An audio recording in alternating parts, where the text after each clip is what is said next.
Hey, welcome back to Two Super Guys Trade Stocks. I'm Dylan.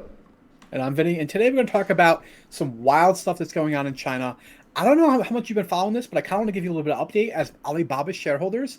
Kind of what's the political situation that's going on in China right now. Maybe this was a very stupid situation to get ourselves into, and we're going to talk about some of the news surrounding that. Oh boy.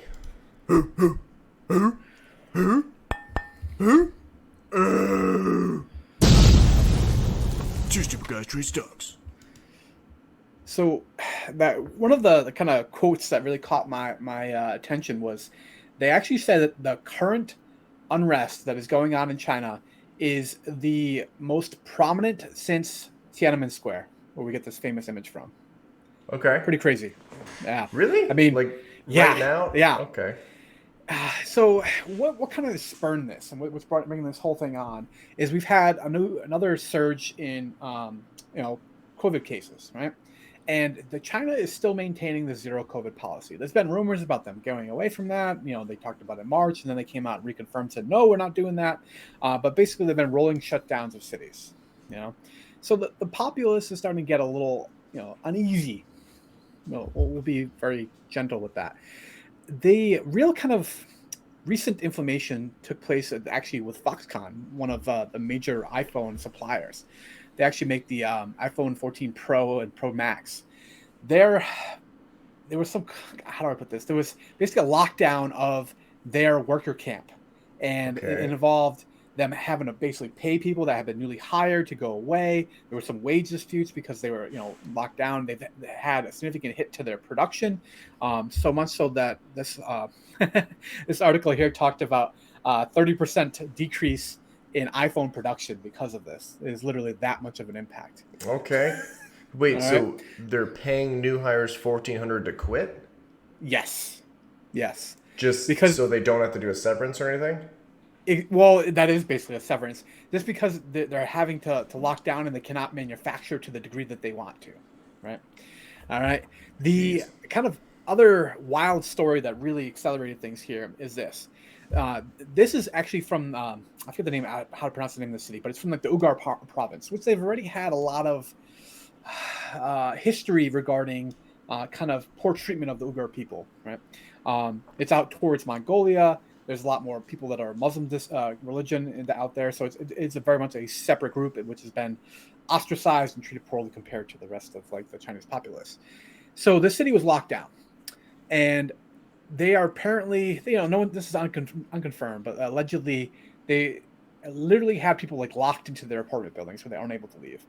A housing fire broke out, and there was delayed response time. So 10 people ultimately perished in this apartment Oh fire. my god. And that has really become a national kind of, what's what I want to say here? They're really fortified people against the current ruling Chinese Communist Party over this. So this is kind of the region we're talking about. That's the name of the city. I'm not even gonna take a guess at that. But this is kind of rural China. It's kind of an area that wasn't exactly most politically central as far as like their picture, but it has spread throughout the rest of China despite the massive kind of news lockdowns. I don't know if you know this, but when they have like protests, they actually literally there are pictures of them driving these vehicles in that just jam cell phone signals and things like that. So you cannot get news out about what's going on at these protests. That okay. Yeah. That's healthy. So this is like a picture of what you're seeing with some of these protests, and they're not just protesting the local Chinese kind of political officials. They are literally saying down with the CCP. Xi Jinping should resign. Um, there was even a gentleman that was arrested, kind of chanting "Give me liberty, give me death," which is definitely a something you would never see within China from kind of what I've been reading here. This is not this is the kind of stuff that you go away to a camp for permanently within their country. So the fact that there's so many people out there saying these sort of things publicly, this is really since 1989 they haven't seen this level of political kind of disruption. Yeah, Yeah. okay. Yeah, this is a little bit rough. This is.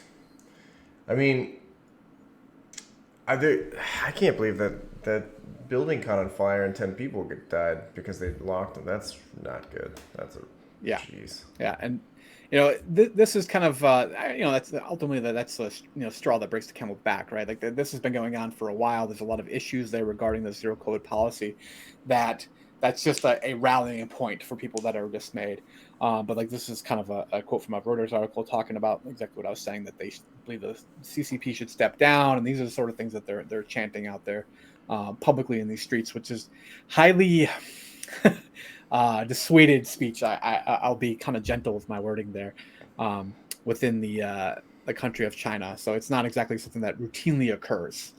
Yeah, you can get rid of this. The last slide, but the question here is, how does that affect us as like Alibaba shareholders?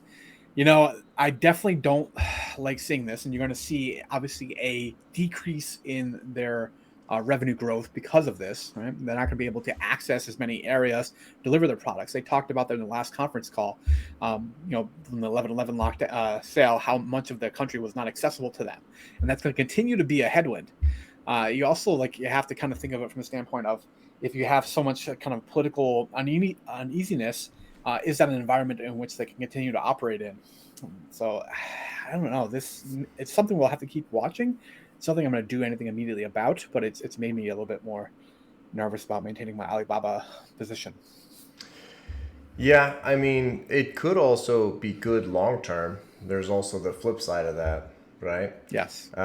Because tech company not under communist China would flourish a lot faster. Especially, how much money did Baba have to give to the welfare of the people? Do you remember?